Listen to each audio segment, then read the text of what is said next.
Tingnan nyo guys.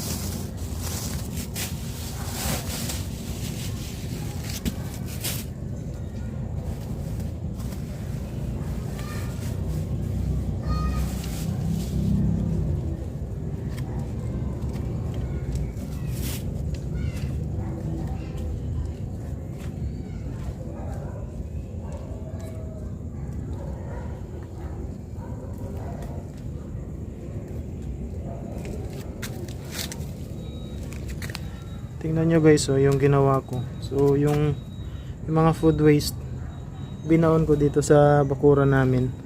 So para maging pataba na rin dito sa aming halaman.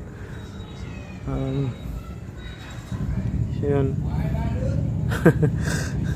Tsaka kumakain na rin kasi siya ng space sa sa lagayan namin. So kaya mas mainam na dito na lang siya ilagay. Pakinabangan pa siya. Ayan. 'Di ba? Yan mga food waste yan. Balat ng pakwan. Yan. So ibabaw na lang natin dito. Para males yung natin.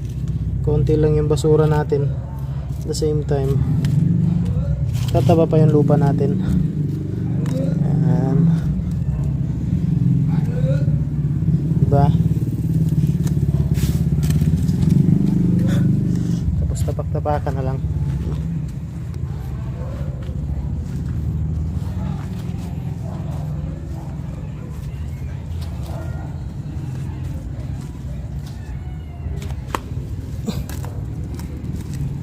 All right.